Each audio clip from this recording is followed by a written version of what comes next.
Hi, and welcome to another episode of Tales from a Professional Nerd. My name is Bryan Steele, and I will be your nerd today and every other day that you watch one of my little silly shows. So, let's get right into it, because I think today's actual, the meat of the meat of the topic today is going to be what people really want to see. So let's just roll right into the week in Bryan. It's been a good week. The work on the Power Rangers role-playing game is coming abruptly to a close. We've got it where we want it. Now it's just basically it's a lot of spit and polish, making the system work for the other IPs, making it open-ended so we can add new IPs in the future.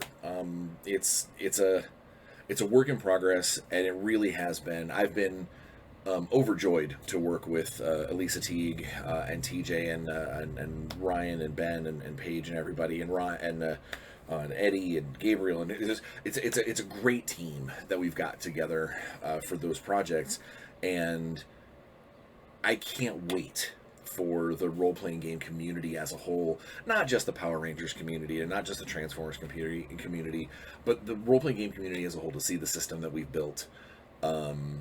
And I really do think that we've done something very cool. That we've created a very interesting system that has a fun dice mechanic, that has a fun kind of GM player back and forth. It's awesome.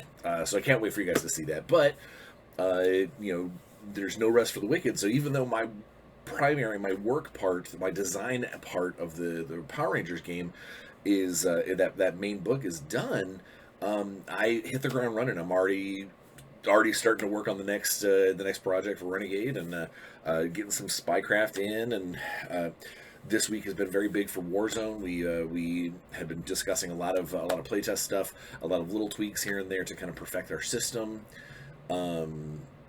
Just good stuff all around. I think work-wise, things have fallen into a very nice pattern, a nice rhythm. I officially started putting words down on the new Shadowrun novel, oh man, that one's gonna be great. And I've got news that my short story and the novel that follows it up should be available for the public relatively soon. And so obviously, as soon as I get the links to be able to tell people to go check out that stuff, I'll post them up here. Obviously, you know that.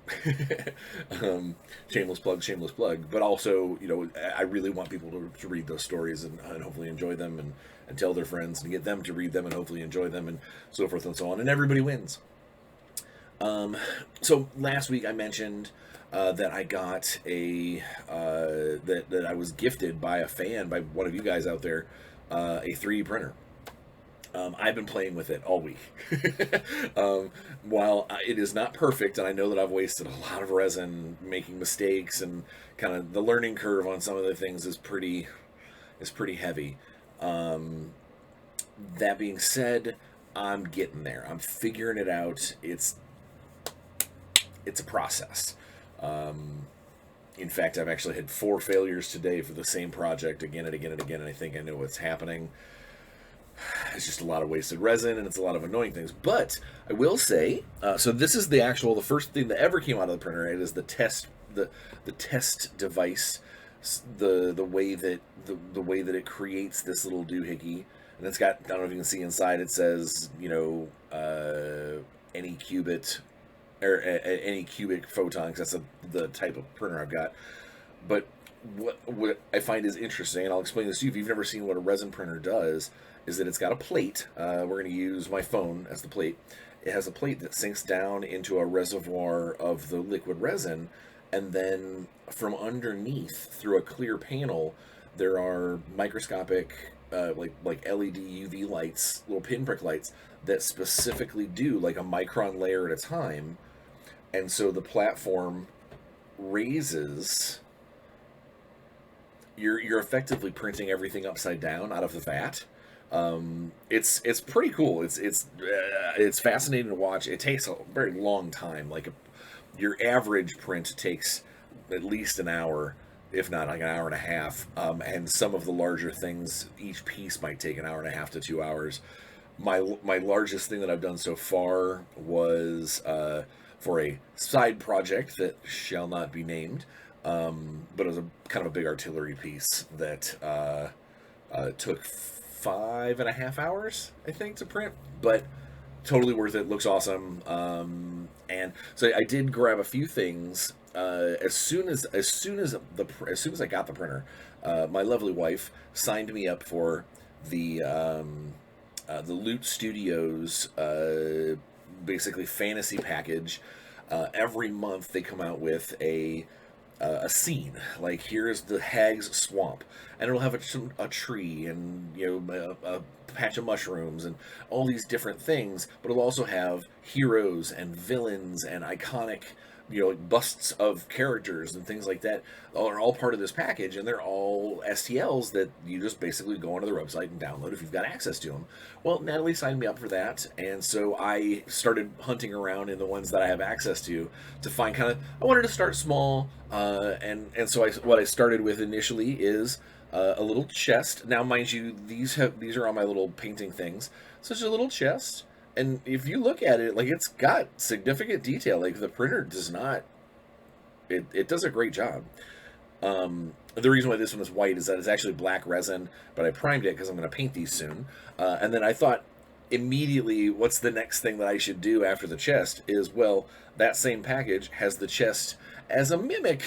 It's got a little tongue and teeth and an eyeball, but it's the same chest as far as like the decoration and the handles and things, just mimicked out.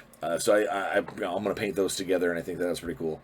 But then I saw, when this most recent months came out, it had a monster in there that is something that I have loved. I have loved this D&D monster since AD&D, since the Monsters Compendium, the big 3-ring binders.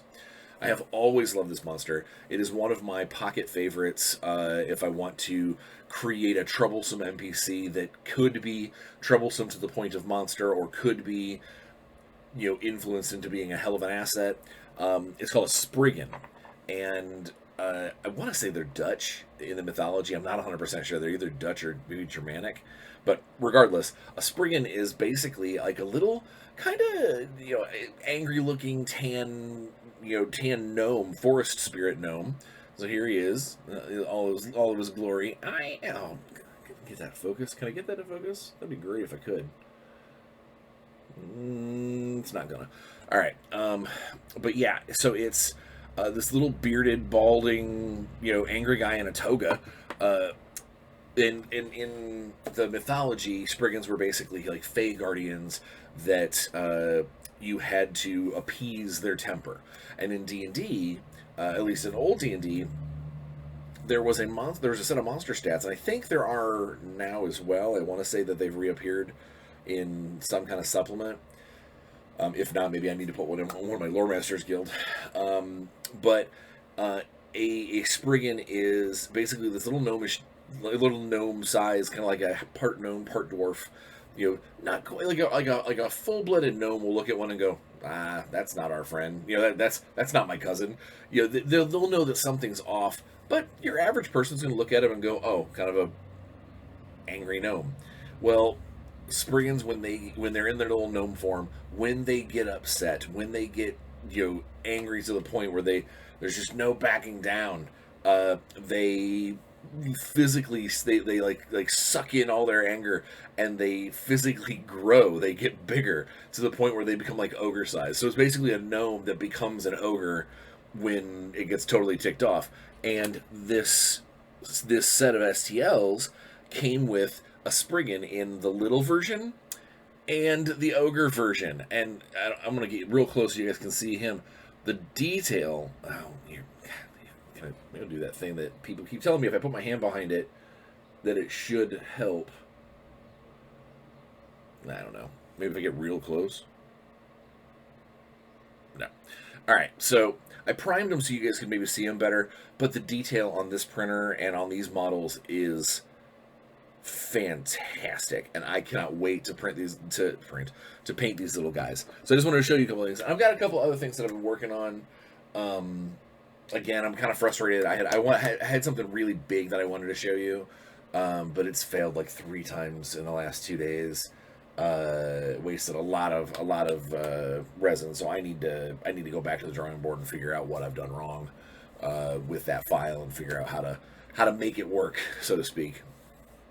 So I've been doing a bunch of that, a bunch of printing, and gaming wise, finally got to sit down and play the Mighty Morphin Power Rangers Heroes of the Grid board game with my son.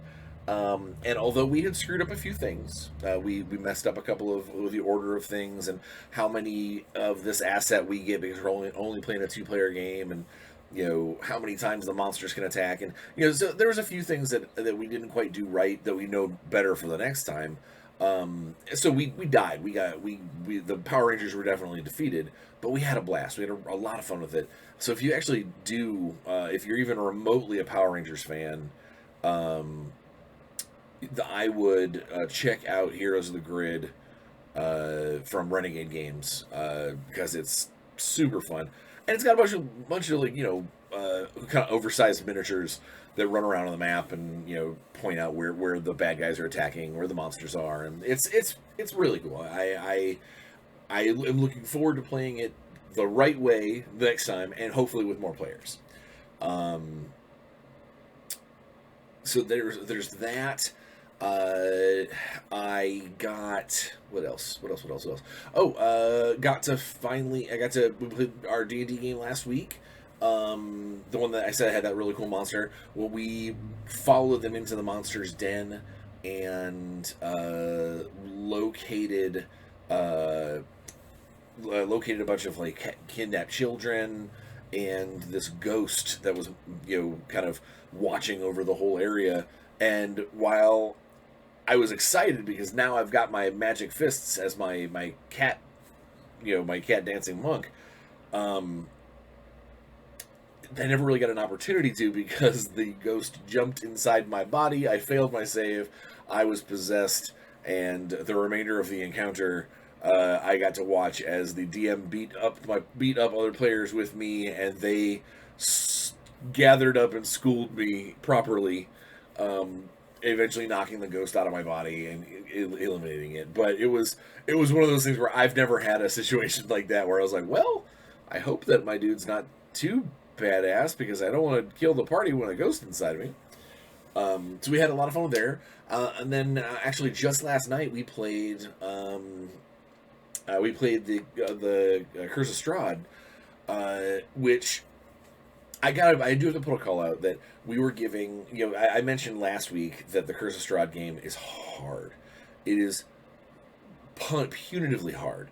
That we keep having to run away from fights, and one of us has died, and we're always getting knocked down to death saves, in the first couple of rounds. So I made a comment to our dungeon master in between moments where basically I was alluding to the fact that we needed to get some more levels and magic items before we actually kind of went back to the mission at hand, because we're getting our butts kicked constantly, and he did not take it wonderfully. It was one of those things where I meant it as a joke, but hindsight being what it was sort of a way for me. I had inadvertently told him that hey, your adventure's too hard. You need to level us up some, or you need to help us out.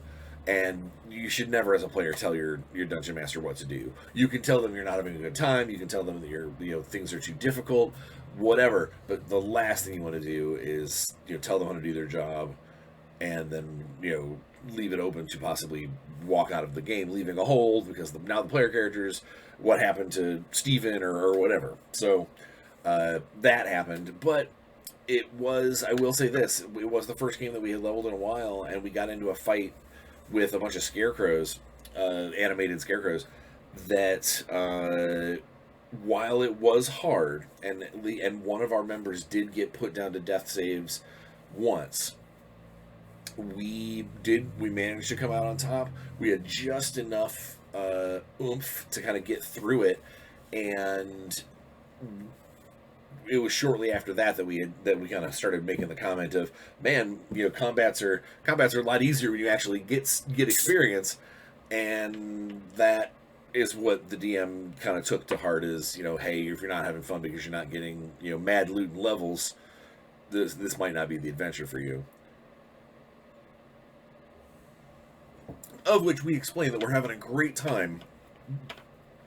It's just very, very hard, and we appreciate the levels that we have gotten. And then something else happened that actually just happened today.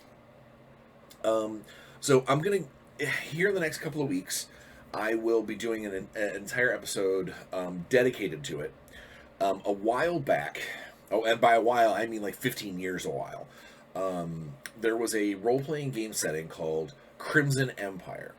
Well, Crimson Empire, when it went into its second edition, realized that it shared a title of a very famous Star Wars graphic novel series, and a video game, I believe, that attached to it.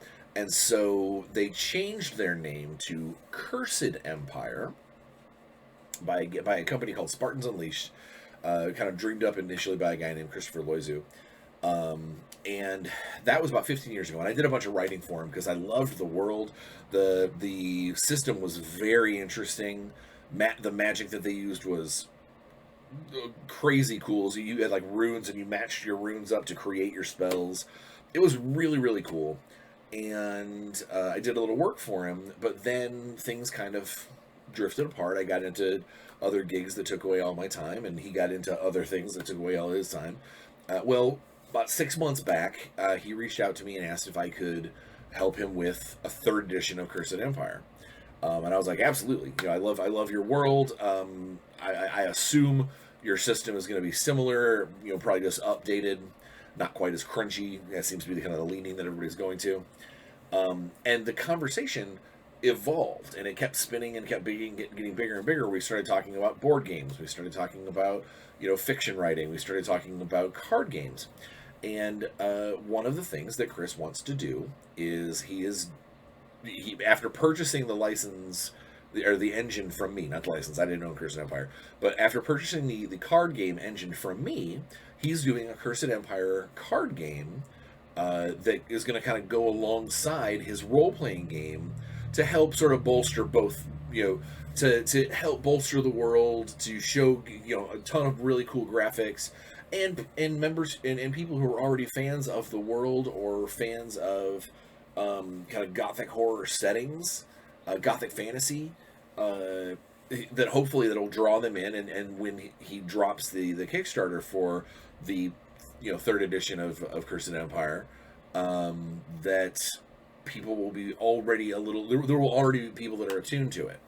Well, Chris and I had talked, and here in a couple weeks, I'm going to do an entire episode dedicated to Cursed Empire, talking about my original role with it, some of the ideas that I had, the concept of the world itself, kind of broad strokes, but dedicated an entire show to it because there is the card game that I sold him. He is going to put that to Kickstarter relatively soon.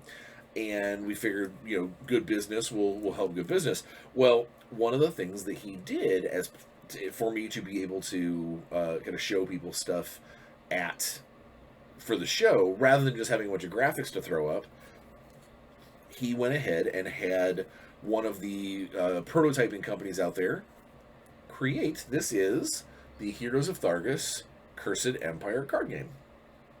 So this is the card game whose engine I initially created.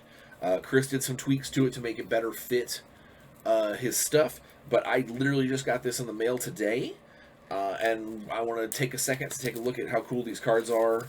We're not going to go through. I'm not gonna do like a full like gameplay or anything like that. We're gonna leave that. It's a good sturdy box for the preview. We're gonna do the basically just going to give you a quick show of some of the cards, and then on the actual episode where we talk about Chris Empire for the whole episode, I'll tell more about the game, get you guys pumped and ready for the Kickstarter. So they're linen finish, they're glossy linen, which is awesome. But so like there's character cards that have two sides. Basically, a side that is they're at full strength, and the other side is if they get injured. It's got some stats and things with some of the cool art. We've got the Gorgon's Gaze, which is a mummy or a mummy, a Medusa looking thing. We've got a skilled Nervault follower, kind of a little goblin-y elf. There's a bunch of stuff that is, places. Here's a cool mission that is the escort the injured to the Elios Water Temple. So Elios is a city in Thargos, which is the continent of which Chris Empire takes place. But yeah, there's some cool stuff in here. This is pretty. I just like the. Oh, that's keep holding up character cards. That is Helgor Bearhide Barbarian. But like your regular cards have got this cool kind of Knight of Thargos helmet on the back. But yeah, we've got a Krill Horncross Stomp, which is a okay. So it is a Krill Horncross, which is the critter, but then the actual action you're playing this card is it's stomping on something. We got a Cobra Sorceress. We have Dragonfire. I mean, like there's a bunch of really cool stuff in here. Very, very cool art. Some of it is super like you wouldn't find this in other places. So here's the art for a Juggernaut, which is a creature that looks like it has like a symbiotic creature living inside of its mouth. It's like a big muscular kind of rhino insect thing. Yeah, man, there's a bunch of cool stuff in here. Oh, here we go. And wow, I didn't. So again, I sold him the engine. I didn't see what all he was putting into the game itself. So this is kind of fun and cool for me too. Here's Kreal Mundik, a Thargian. So that's like the original race, the people who live on who like have lived on Thargos the longest. They're like the super elders. So that's cool that you can have one of those as a character if you want. Yeah, it's just neat stuff. Like healing, a golem, time spent reading, not fighting.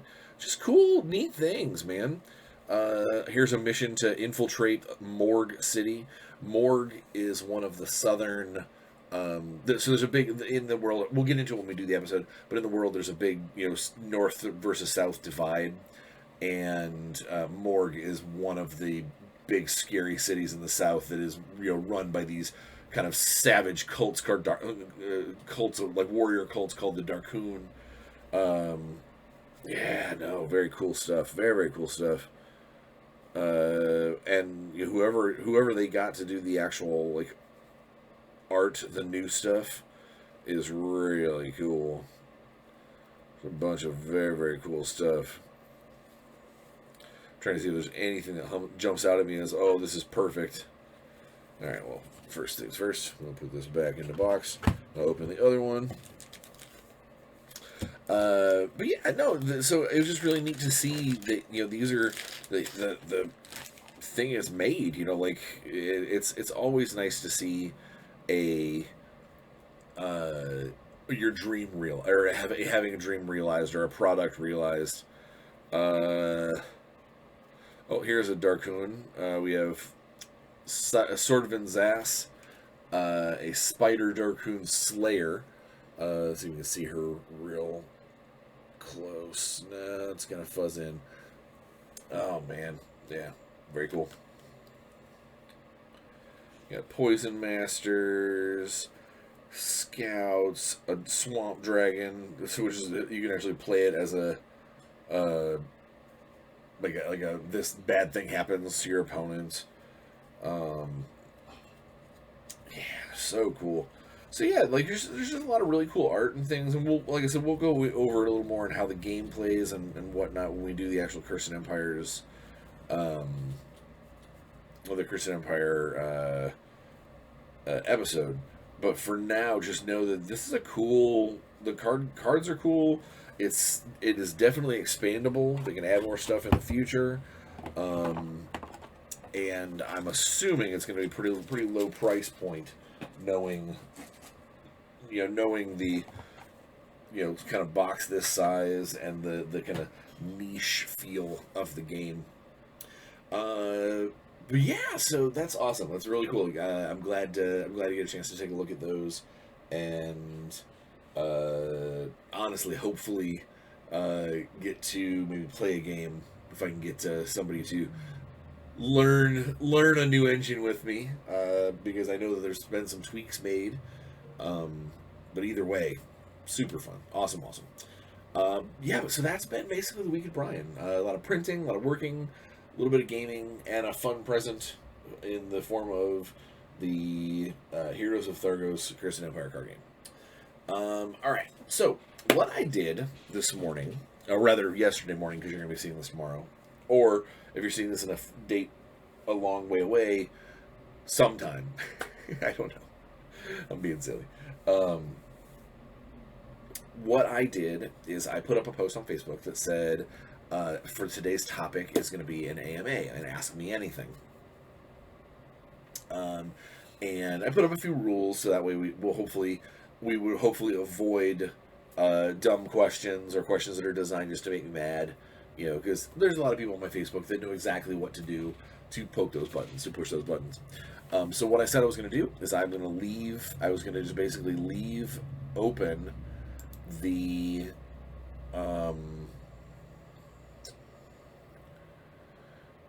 thread and go from there, and we're just going to go down the line, and I'll spend a few minutes talking about each one. So it looks like as of today, as of filming, we have 30 comments. I'm sure some of those are probably response to other comments because people do that. So we'll go through there, and I'll give everybody a shout out who is part of it, and try and answer the best of my ability. So yeah, all right, let's do this. Nick Howell actually starts us off with, when are we getting that sweet Warzone launch? All right, so Warzone Eternal. I know we originally, Alex and I, wanted to be able to launch it like this quarter of this year. It is up to Resnova and Alex to make that final decision. I know that one of the biggest setbacks right now is getting that initial wave of models fabricated, getting those all done, and we need to finalize our playtesting. There are still a couple of weak points in the rules that we want to try and iron out the problems with before we say, okay, she's done. Let's start actually putting words to the book and make it a product. If I were to guess, if I were just a blind, like, this is what I assume, barring anything from Resnova, I would say we'll probably get a chance to get to Kickstarter towards the end of summer, maybe fall.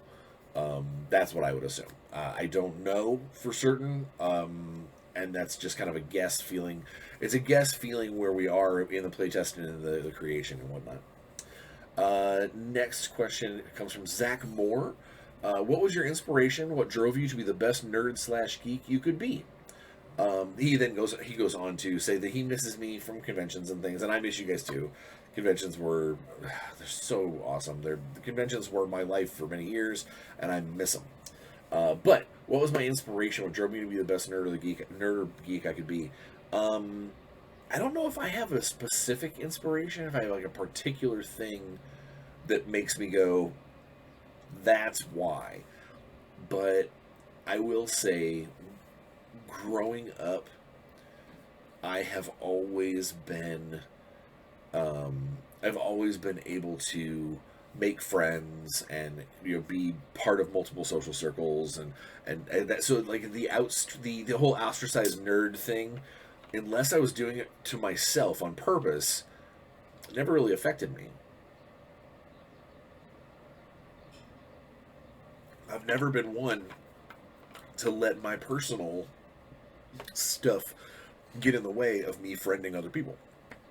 Um, as far as trying to be what inspired me to be the best I could, um, in all honesty, I think what has happened is I've been very fortunate to get in the industry, to become friends with the people that I am friends with, to make the connections that I have.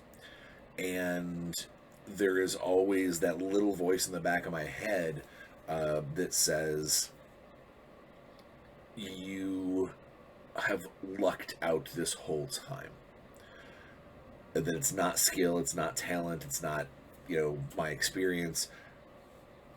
I mean, I like to think that it is, but there's always that little whisper that says, well, you just are in the right place at the right time and it keeps happening to you.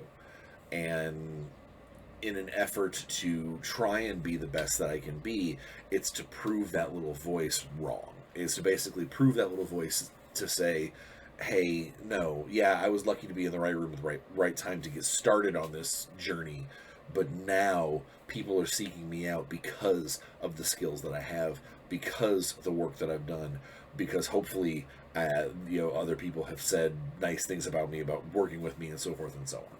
So my inspiration is basically to prove to myself that I deserve to be able to do the stuff that I do, for all the hardships and all the things that have put my family, on a tense line and whatnot, all the deadlines, all the arguments. That's my inspiration, is to make all of that stuff worth the effort, and so I can look back at this, or other people can look back at this when I'm long gone, and say, Bryan was a good geek. He was a good nerd. He made some really cool stuff. Megan Edwards says, Nuln oil, does it have artistic value? Does it add to a miniature's appearance? And if so, when or how? Alright, so here's the deal. Nuln oil, for the people who are not miniature painters out there, Nuln oil is a very specific kind of wash. Recently, they've come out with two different versions. There's a glossy Nuln oil and there's a regular Nuln oil. Personally, throw that glossy stuff in the trash. It is garbage. It won't take further paint. It's so shiny and slick that, like, yeah, you know what? It's probably good for, like, maybe making oil spill effects or putting it on an engine to show grime, because it doesn't. It kind of pools and runs really fast, but then stays just thick enough to put that shine on there. I hate it. Regular Nuln oil, however, is amazing. There is something about it's a particular shade of charcoal black that turns metal into dirty metal, turns cloth into super shadowed cloth. If you want a personal 5 o'clock shadow, a quick just run through with, obviously make sure you keep it in an even line, can easily give somebody 5 o'clock shadow on a model. It's amazing. So does it have artistic value? Absolutely. I think anything has artistic value. Like me personally, I refuse to use art pens or decals on my models. I would rather do everything freehand by the brush. But it doesn't mean that those other things don't have artistic value. They absolutely have value. Just maybe not in the projects that I'm working on. As far as Nuln oil goes, it's got a lot of value. I use the ton. I use it like crazy. Pretty much anything that is predominantly metal colored is probably going to get a Nuln oil bath effectively, before I go in and do a bunch of rehighlighting and detail work and whatnot. Does it add to a miniature's appearance? As long as it's done right. and I know that that's a silly thing to say, but that kind of goes for anything painting related.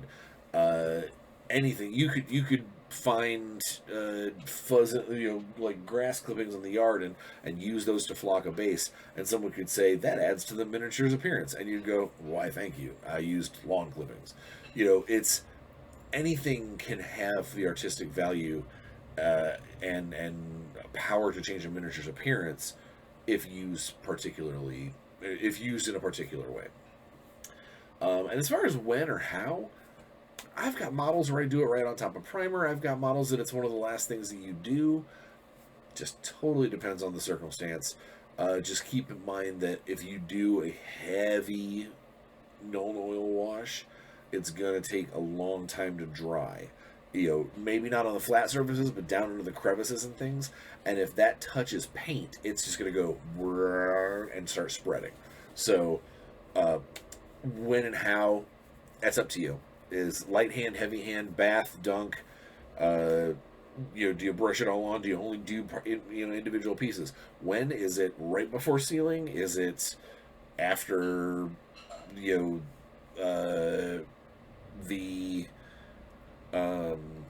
after the base coat? Is it? It's completely up to you. What's the best podcast you've guested on? All right, I don't know. He says, just kidding. This is from Chris Satina. As far I've there's not been a podcast that I haven't enjoyed. Any kind of microphone, you put a microphone in front of my face and I'm happy. Get me talking and I'm happier. So I don't know. What's the best podcast you've guested on? Oh, I don't know. There's a really good one out of the UK that I can't remember what it's called because it was years ago, and that was a lot of fun. That was during my when I was did a lot of work for Mongoose, my sci-fi years. I can't remember what it's called. Chris also asks, which faction for which game has been your all-time favorite or has resonated with you the most? Wow. That is a deep question. That's because each game, I think, it calls out to you in a different way. So like when I play Necromunda, I play the cops. I play the Paladin Enforcers, which are dramatically different than my personal view on many things. When I play 40K, I've got my Necrons, who are these evil world-conquering robots. Which faction for which game has been your all-time favorite? I think right now I would probably say the Suicide Squad for Night Models Batman game version 2. Not version 1, because version 1 was really clunky all over the place, and definitely not version 3, because they haven't fully come out with rules conversions for everything yet. But I love playing the Suicide Squad in 2nd edition, because I had access to all these fun models, all these great powers, all these things that other teams might miss out on. But then I had this dramatic downfall of, if enough of my guys got removed from the game, they call it quits on the mission and they leave. So like that was always a fun balance to I've got an entire team full of named awesome DC characters, but if any of them get caught out in the open or bad rolls later, I just lose. Chris Keinbig says, why is Seraphim Sepia the best wash ever? It's not. It is not. The best wash ever is an old Games Workshop wash called Chestnut Wash. And for the people who are watching this, they are laughing if they know what I'm talking about. So Games Workshop Citadel paints have been through so many renditions. Different bottles, different consistencies, different pigments, different... Right now they're doing a big deal where they're trying all kinds of weird types of all kinds of weird types of paints, contrast paints and technical base layers and golden art paints and all this stuff.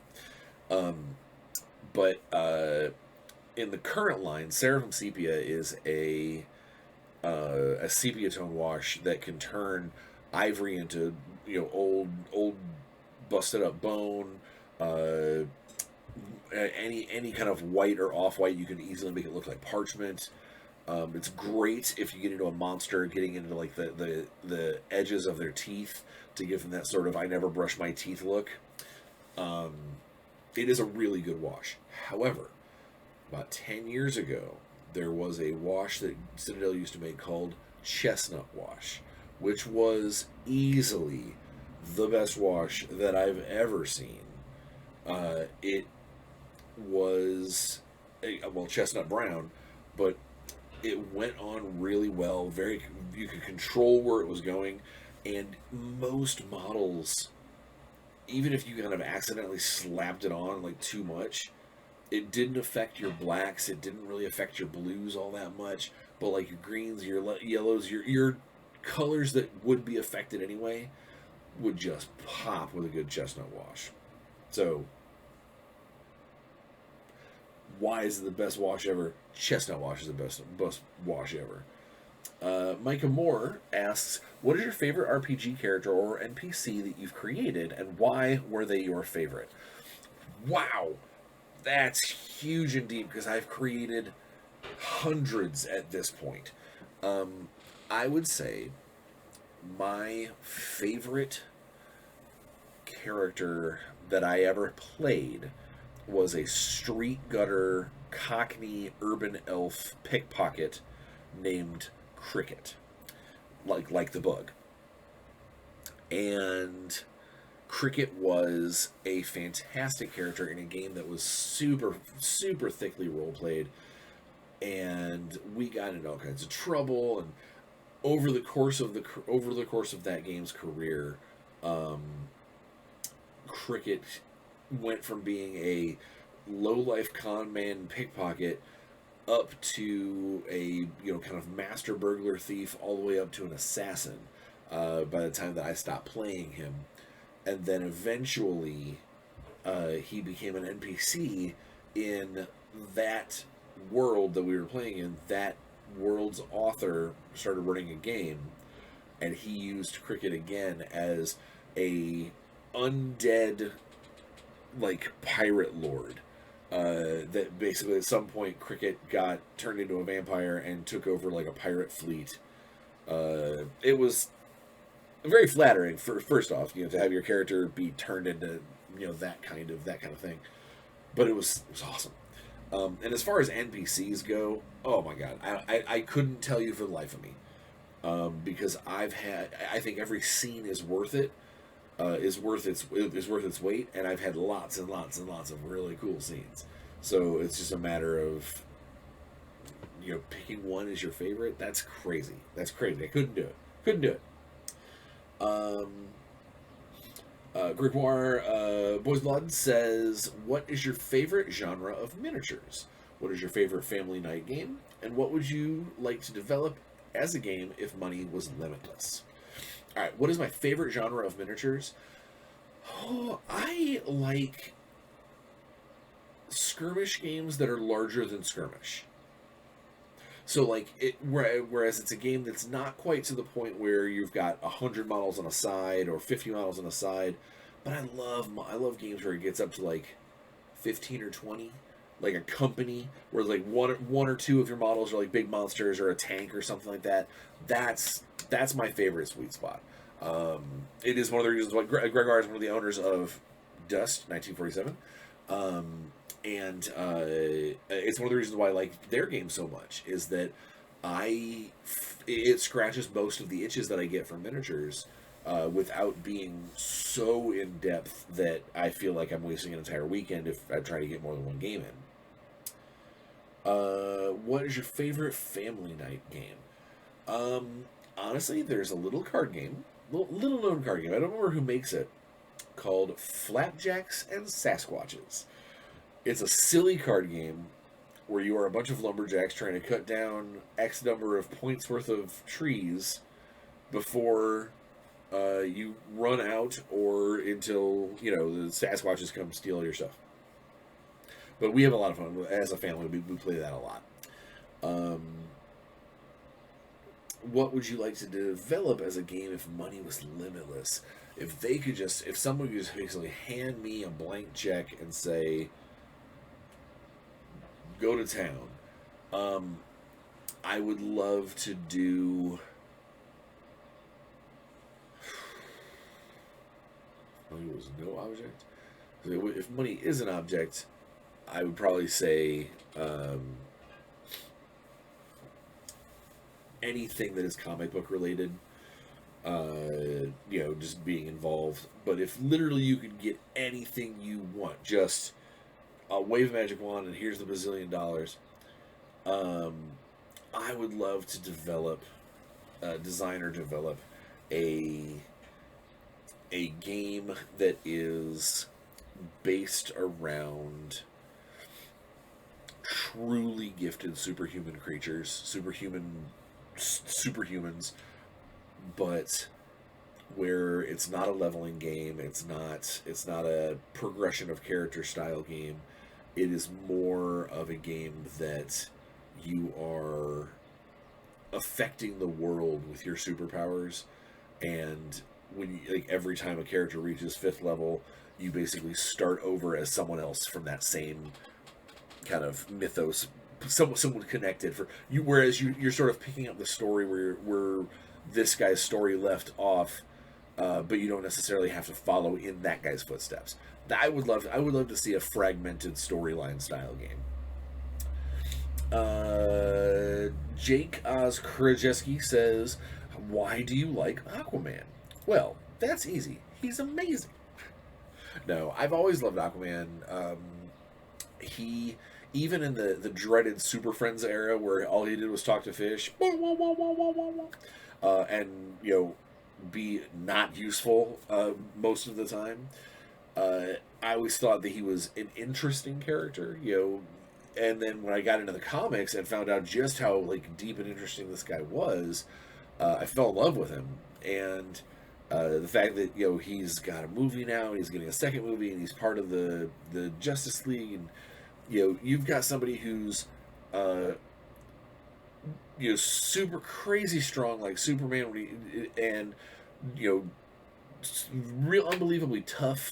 So like bullets and things bounce off of him, but he's not so powerful that no one uses the Aquaman as the argument against Mary Sue type characters. No one goes, well, look at Aquaman. They leave him alone because he's Aquaman. So combine that with the fact that in the last 15 years in the comics, he's gone from being kind of laughable to a tragic hero to a down in his dumps gutter hero, and then now he's back to being like King of Atlantis, and he's awesome, and I love it. And then Chris, and there's someone who attached a thing that says something. Also wanted to know why I love Booster Gold. If you are not aware of who Booster Gold is, you should go Google him and read very carefully who this person is. All right, now that they're gone, Booster Gold is a hero from the future who was an all-star quarterback, and his night job was to monitor the Superhuman Museum in Gotham.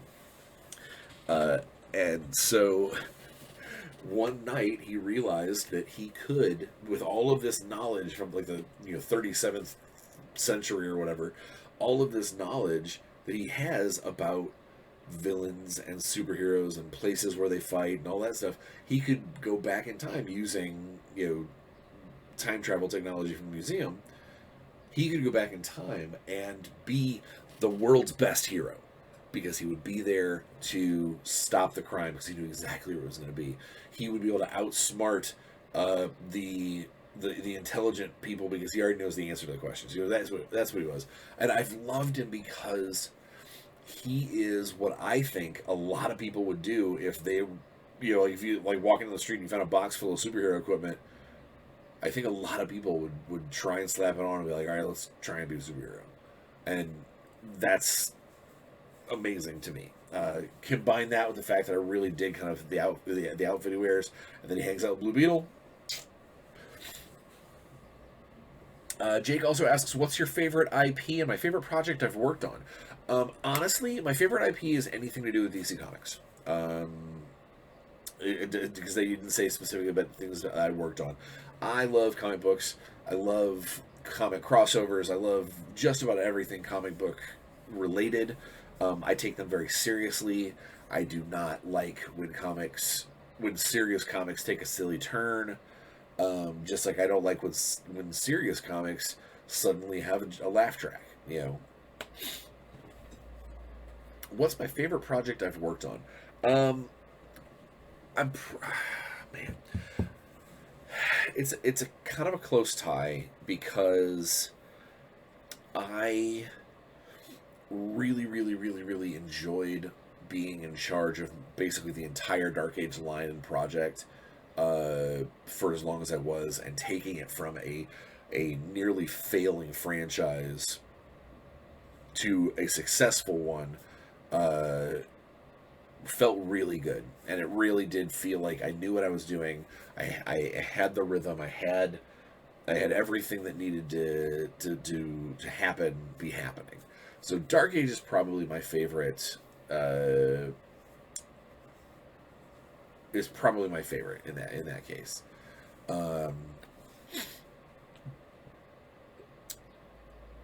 Close second is probably Babylon 5, the role-playing game that I worked on at Mongoose.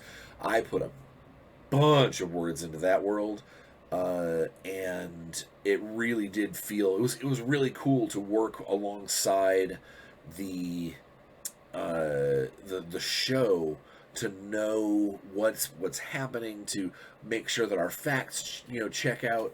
I really did feel like I had a big say in some very interesting topics in Babylon 5 because of how they handled my part in things, and the people I had to talk to, and the people that commented on my work. So Nick Meyer asks, what factor do you find gives a game the most replayability, and which game has it that you've played / made? I think the biggest replayability is the more tactically random a game can get. So like my favorite board game currently is Blood Rage. And Blood Rage is not only got some, mechanics of who fights who and that sort of thing, but it also has a heavy card drafting mechanic. So every turn, without rolling a single die, you try to get the best cards that you can, but so are the other people, and everybody's fighting to try and get these cards. But yes, Blood Rage is probably my favorite. Is probably my favorite family game for its replayability, because since it's a card drafting mechanic, unless you get playing with people that are only ever going to take one type of card every time, no matter what, then yeah, maybe it's time to find a new game. But like, if you get enough people together to play that game and play it the way that it's intended to play, cutthroat Viking style, it's fantastic. It's just brutal. Which game has it that you've played and or made? I don't know. I try to leave a lot of random stuff in my role-playing games, but the board games that I've done and the card games that I've done, you know what? The card game that I've done is very random. It is a heavily random game that is different every time you play it. The board game that I made for Catalyst, depending on what they changed, it could be very streamlined. I don't know. We haven't looked at those files in a very long time. I got sniffle stick too. Let's see. Kyle Brown says, what is the most accurate version of tabletop gaming you've seen in TV or movies? aside from the whole, psychic other dimension, the kids around the table playing D&D in Stranger Things is one of my highlights, because yeah, they're little kids and they're hamming it up, but they're not in like full on costume. I'm tired of seeing too many people, too many shows that show people play D&D and they all of them put on their costumes and they've got their stuffed animal familiars and things. I've never met a single group that plays like that all the time. There's cosplayers that might choose to spruce up their games, especially if they're on Twitch or something like that. But like for the most part, I think just when they're playing, that's pretty true to form. Yeah.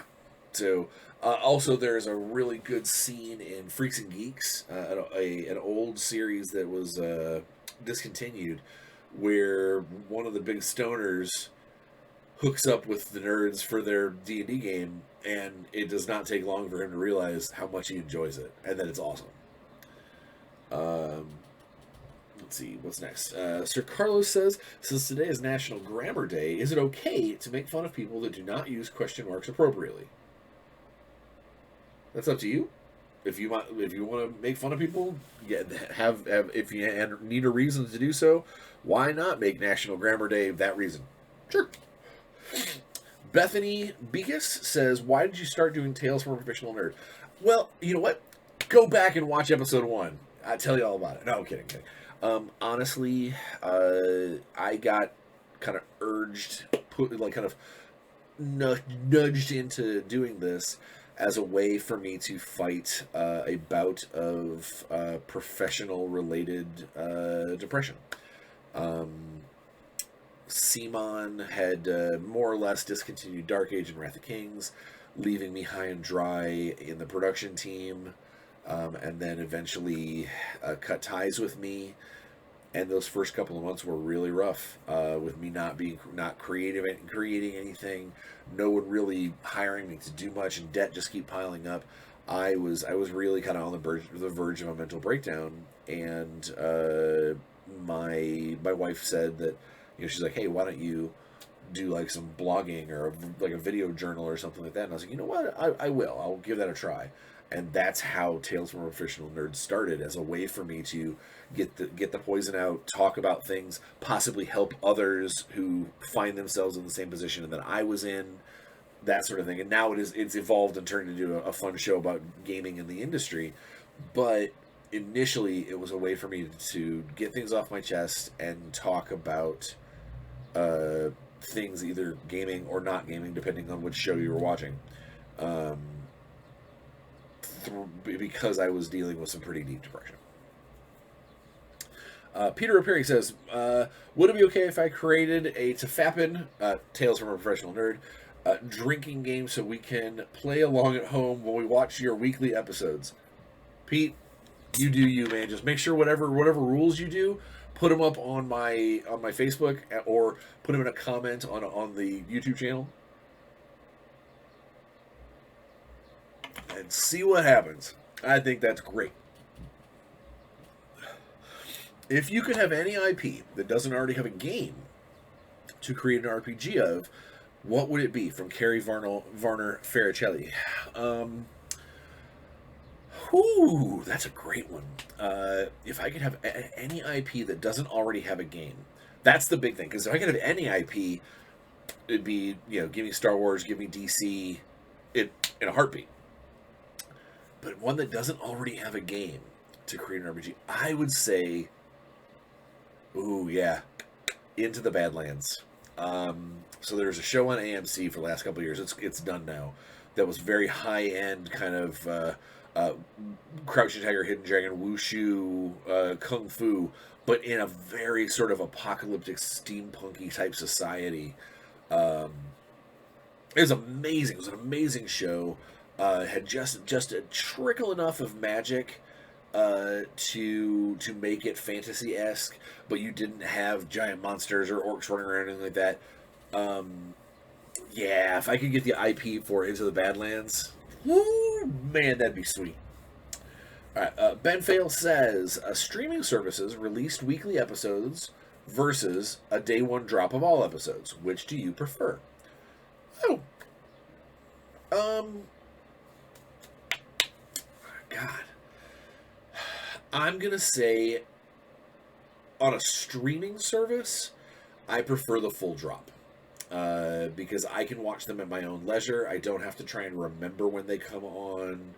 It's not like on cable where I can just set my DVR to go, hey, when this pops up, record it. You can't really do that with a streaming service. So there's been lots of times on Netflix where I'll be like flipping through and find a show and go, oh, there's new episodes, because I was never made aware that that a new season had come out or anything like that. So I think on a streaming service, I would rather see everything at once and let you go in and pack it what parts you want to see in what chunks. 3 episodes at a time, 2 episodes at a time, whatever. Binge the whole damn thing if you feel like it. That's what I would say. He has a secondary question that says, do you think the Justice League reshoot would be better if it was split into episodes, particularly after the release of the titles and chapters? So what he is talking about is the Snyder Cut of Justice League. Just recently, they posted up what the chapters in a 4.5 hour long movie, what the chapter breaks are called. And knowing that there are those chapter breaks means that it could be, if you wanted to, you could use those chapter breaks as a way of splitting the movie up into smaller chunks, easier to digest. I'm gonna say, would it be better? I think it would be better if it was split up down the road. Its initial launch needs to be as a movie, because the whole point of the Snyder Cut, the whole point of this is Zack Snyder is getting an opportunity to tell a story the way he wants to be, the way he wants to tell it, without having the distributors or anything like getting all up in his business and making all these changes and screwing with him why Justice League, for all intents and purposes, failed as a powerful movie in the DCEU. I think having it as an initial bam 4.5 hour long movie, while it's going to be a hard time for some people to sit down and watch the whole thing, I think that it is going to, in the long run, it's going to help the audiences see this is what Zack intended. It's not a TV show. It's not a break this into 3 different movies. It's not anything like that. He wanted this story. He wanted told, start, finish, be done with it if need be. HBO Max, please give us more if it turns out as good as I think it's going to. That sort of thing. So, do I think it would be better if it was split into episodes? No. I think that it will be easier to watch when it's split into episodes. Absolutely. Do I think that it should have been split into episodes for the first viewing? No. I think for the first viewing, you should treat it like any other giant epic. And if you can't watch it in one sitting, that's fine. Pause where you're at, write down where you're at, or whatever, and grab it. Grab dinner, grab some much needed nap time. All right, what do we got? Jazar says, "Why is the Brotherhood the best faction in the Mutant Chronicles of Warzone?" Well, best faction. That's hard to say. There is no best faction. There is no worst faction. There are only the mortals running around being manipulated by the spiritual good and evil in the universe in an effort to power grab and not fall apart at the end. Averkios Avi Corrales says, "What is your source of inspiration when writing a story?" Followed up by, "What is your source of inspiration when developing a prototype?" You know what? Those are great questions, because those are separate things. Inspiration when writing a story can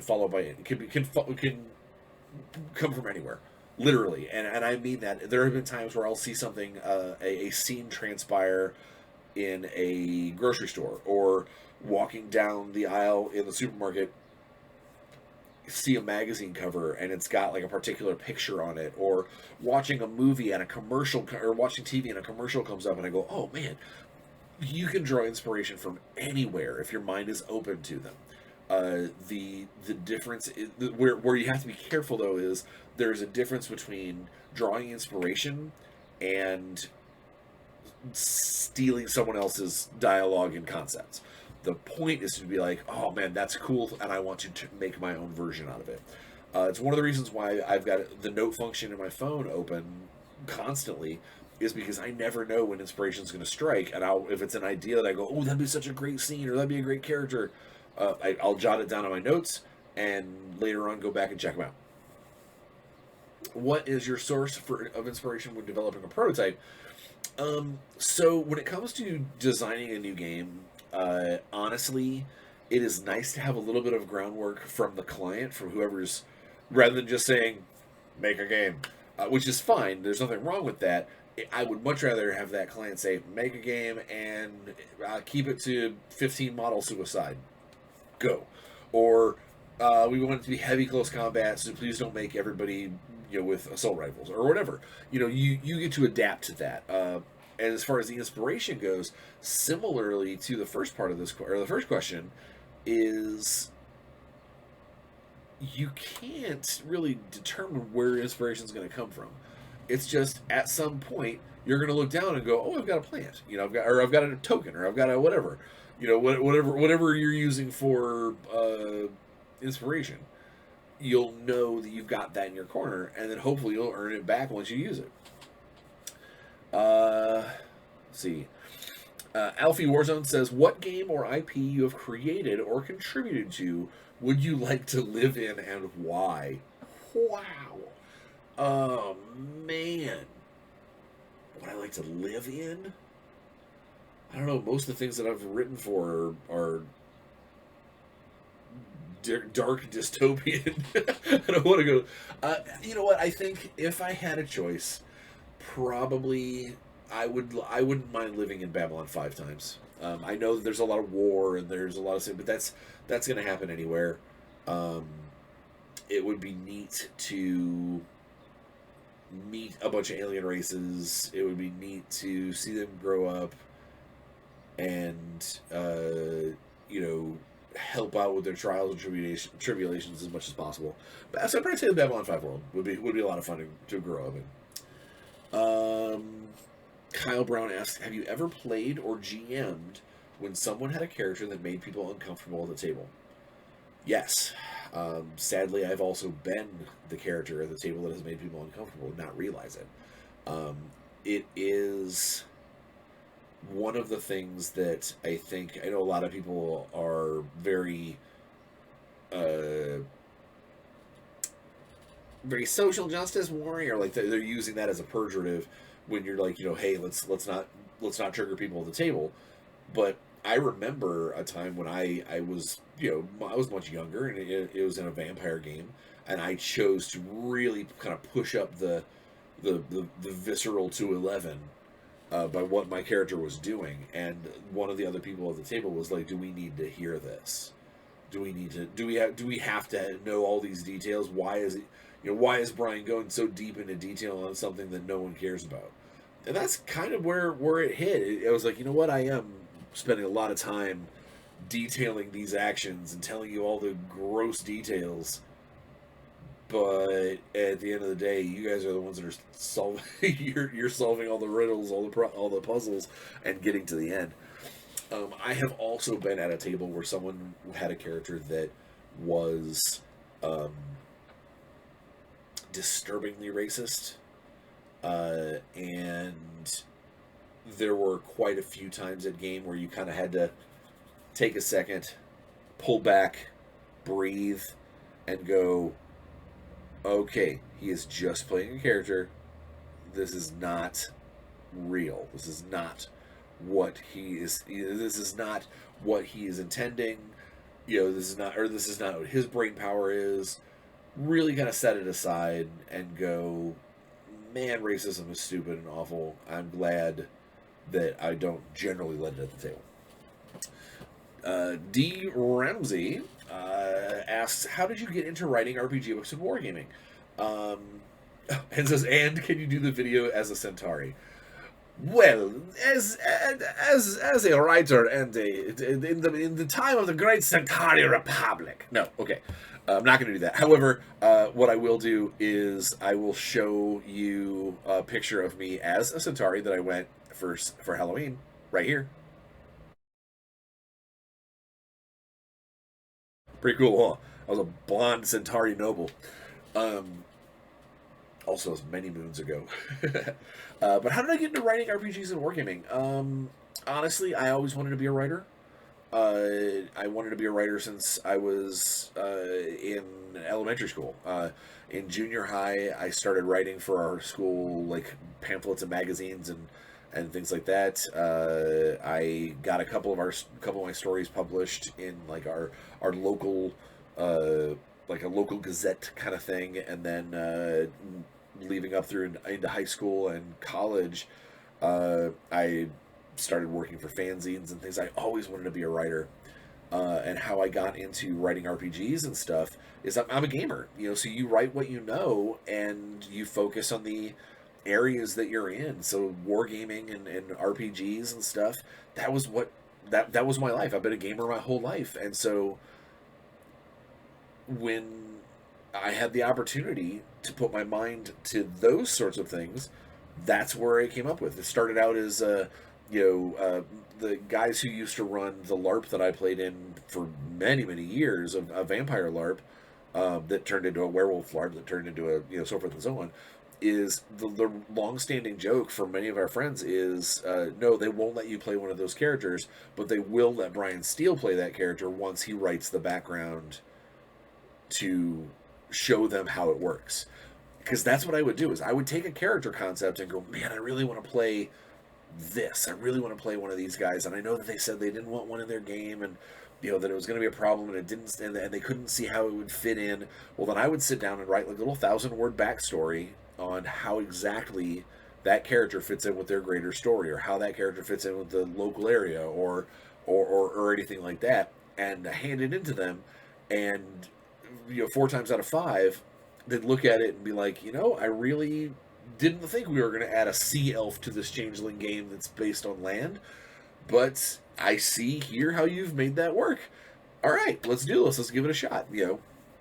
So that was kind of how I got into character building, and that sort of fiction, because I was trying to use it to my advantage in creating all these fleshed out characters and all the stuff that I wanted to play. And as far as getting into the industry, specifically wargaming, I lucked out. I was in the right place at the right time and offered my services to the guys at Privateer Press when they were just getting started. And my first contracted gig with them was War Machine Prime back in 2002. And we created an amazing world. I helped develop a fantastic set of characters as it was the initial launch for that game. We won a bunch of awards the next year, and I never looked back. I was like, this is what I want to do for the rest of my life, is make, either write fiction, write lore, design, and develop games. This is what I want to do, and here I am. Then our last question of the of our, well, potentially our last question. Hang on. We might have one more. I have to click on something else. But our last question on the from Facebook is from Stephen Blasky, an amazing dude, by the way. I love Stephen Death. Stephen Blasky says, which comic publisher, DC or Marvel, do you prefer and why? This is easy. I prefer DC. I prefer DC. I think that their character arcs are more believable. I think that their villains are, whether they're overpowered or not, is irrelevant. I think they're believable. Their villain stretches, or their villains tend to be more visceral, more grabbing, more in line with an actual story rather than just kind of a caricature. or the whole point of them is being a caricature, like some of the rogues villains from Flash. Definitely, most of Batman's villains. A lot of those are let's take a method concept and stamp on it. In the same way that a lot of Spider-Man's villains are that kind of sort of, we took an idea and here's a cookie cutter on why he fights Spider-Man. It is not to say that I don't like Marvel. I just think that Marvel is, especially now that it has been purchased by, ever since it's been purchased by Disney, Marvel caters to the need of the moment rather than any kind of existing plot arc. They focus far too often on characters that simply cannot lose. I know a lot of people will be like, "Oh, Superman." Superman has been beaten hundreds of times by people with magic, and it's not always just, well, can't have kryptonite. It's not always magic. Sometimes he's beaten psychologically. Sometimes, it's, my issue is in Marvel comics. A lot of times it ends up being, oh well, this particular character is really popular right now. We all love Wolverine. So he's in every comic, he's in every crossover, he shows up in everything, and he's the same guy in every one. He starts a fight, he gets in the fight, he starts getting beaten, he regenerates, he comes back and wins. And I know, again, that can be said of certain characters, Harley Quinn, in DC, that they get a lot of overexposure, too much, one might say. I know a lot of people are like, Batman's in everything. I agree. I think there's way too many Bat titles. But that isn't to say that they're not entertaining. And I think that seeing the same old stuff out of Wolverine every time, I like the Incredible Hulk. I think he's fantastic as a character, and some of his best writing happens when he's not even dealing with villains of this world, or he's not hanging out with the Avengers or anything like that. World War Hulk and Planet Hulk are two of the best trades in Hulk history. Although my favorite Marvel character is and always will be Ghost Rider. I prefer the Dan Ketch, Johnny Blaze years to the current stuff, but still, it's always neat to see someone who has been given this power. That's why I love the Dan Ketch years, is that he never asked for this. He never asked to be a spirit of vengeance. He just happened to have innocent blood in his hands when he touched the medallion, and it sought him out and was like, all right, cool, let's avenge your sister, and that was awesome.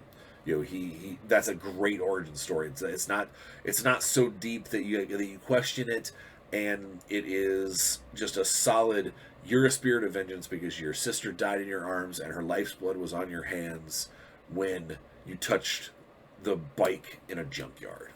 It's awesome.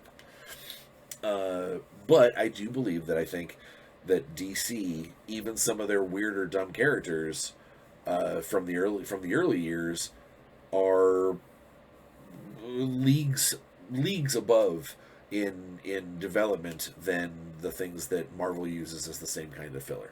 In my opinion, again, totally an opinion. All right, we are going to click on this to see if it's the same thing. It is not.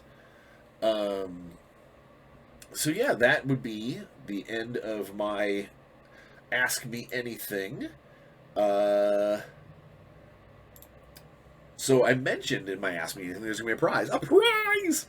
So I am going to, over the next couple of days, I'm going to print a very, very cool dragon bust. I'm going to try to, this is the first time I'm doing a multi-piece bust out of the machine, and I'm going to send it to, I'm going to grab my trusty my trusty D20s, and we're just going to roll it and count down from the top, and depending on who it is, I'll reach out to them on Facebook and get their address and things. Let's find out. Oh, and I should go ahead and tell you what the Dragon Bust looks like. This is what I'm going to be printing for them.